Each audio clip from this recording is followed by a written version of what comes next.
Welcome to the Restricted Handling Podcast. This is what's been going on in China in the past 24 hours. Let's start with Davos, because that's still the center of gravity. Yesterday, we talked about allies hedging in the sense that the global system looked cracked. Today, that fracture feels wider and more visible. President Trump's posture at Davos, tariffs as leverage, alliances framed as transactional, globalization treated like a bad streaming service nobody wants to renew, has continued to ripple outward. Markets took note, but so did governments. The follow-on effect is that China didn't need to respond aggressively. It just stayed calm and let the contrast do the work. This is where today adds nuance to yesterday's conversation. Beijing's messaging hasn't changed, but it's now being echoed by others. Chinese officials doubled down on the same talking points: multilateralism, predictability, economic openness, and the reception matters more than the speech. Middle powers are listening, not cheering, not clapping, but listening. In a world where volatility feels baked in, China is leaning into a "we won't surprise you" brand. That's not charisma, it's risk management. Europe remains deeply conflicted, and the UK story we flagged yesterday is now clearly moving from symbolism to execution. Britain's approval of China's new mega embassy in London isn't just a planning dispute anymore. It's becoming a national security case study. Intelligence officials are now openly acknowledging espionage and influence risks, but framing them as manageable rather than disqualifying. That's an important update. London isn't naive here. It's making a calculated trade-off, and doing so publicly. What's new today is that this decision is actively clearing political space for Prime Minister Keir Starmer's upcoming visit to Beijing. Talks are underway to revive structured UK-China business dialogue, including a revamped CEO council. Nobody is talking about a return to the old golden era. That era is gone. What's emerging instead is a colder, more transactional arrangement. Access and capital on one side, legitimacy and physical presence on the other.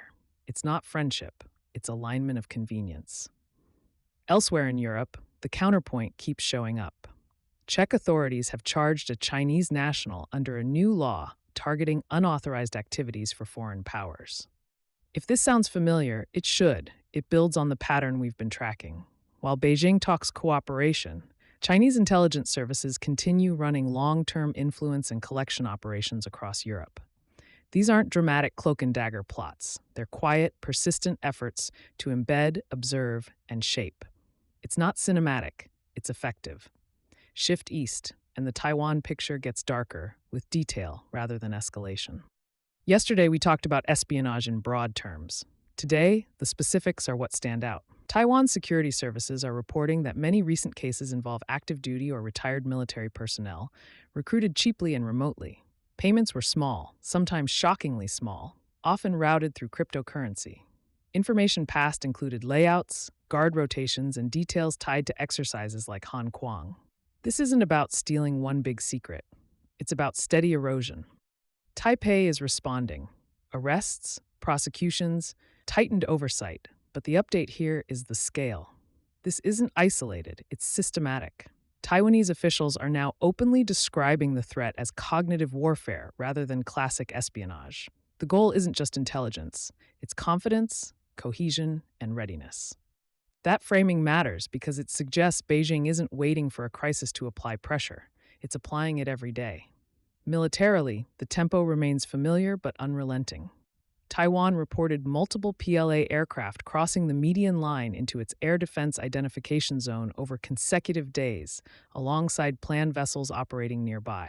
No fireworks, no dramatic intercepts, just normalization of presence. That's the update worth underscoring. The activity itself isn't new. The consistency is. In the South China Sea, a rare moment of cooperation unfolded after a cargo ship capsized near Scarborough Shoal. Chinese military aircraft and Coast Guard vessels rescued most of the Filipino crew, with fatalities reported. It's a reminder that even in contested waters, humanitarian response can coexist with rivalry. But context matters. This happened days after China accused the Philippines of illegally intruding into airspace over the same feature. Cooperation and coercion are running on parallel tracks. Latin America remains volatile, and the Venezuela story has escalated in ways that directly affect China. Yesterday, we framed this as geopolitical drama. Today, it's financial confrontation. The U.S. decision to control Venezuelan oil revenues has effectively severed China's oil for debt repayment mechanism. Beijing is still allowed to buy Venezuelan crude, but only at market prices and not as debt service. For China, that's not just lost revenue, it's a precedent. The update here is how openly this is now being discussed as a debt restructuring problem. Experts are warning that sidelining China's claims could complicate Venezuela's eventual return to capital markets and strain China's willingness to cooperate in future global debt workouts. Beijing has been a critical lender in developing world restructurings. If it decides it's being played, it has tools to push back quietly but effectively. At the same time, China is continuing to build financial insulation. Plans to launch yuan-denominated LNG futures in Shanghai are moving forward. This isn't flashy, but it's consequential. It shifts pricing power closer to Chinese demand and nudges foreign firms deeper into China's financial ecosystem. Layer that with the People's Bank of China allowing the yuan to strengthen past the 7 to the dollar line, and you get a clearer picture. Beijing isn't abandoning control. It's fine-tuning leverage. The tech story also advanced. TikTok's US restructuring is now finalized. Oracle will host and secure US user data, the algorithm will be retrained solely on American data, and ByteDance retains a minority stake. Compared to yesterday's broader tech decoupling discussion, today's update is finality. This is no longer a pending crisis. It's a template. One app, two systems, one brand. Expect regulators elsewhere to study it closely. What adds tension is what's happening inside Washington at the same time. Senior Commerce Department officials focused on countering Chinese tech threats have been pushed out, and investigations into Chinese routers and telecom equipment appear stalled. This is happening alongside approvals for U.S. AI chip sales to China. The signal is muddled. Strategic competition remains the headline, but implementation looks transactional. Inside China, the enforcement side continues without pause. The national security trial of Hong Kong's Tiananmen Vigil organizers is underway. Advocating an end to one-party rule is being prosecuted as subversion. This isn't improvisation, it's institutionalized repression, carried out procedurally and unapologetically. China is also reinforcing the message culturally. A new Lunar New Year blockbuster, produced with guidance from the Ministry of State Security, puts counter-espionage front and center. It's glossy, modern, and aimed squarely at mainstream audiences. Think less gritty realism, more state-approved paranoia with a big budget.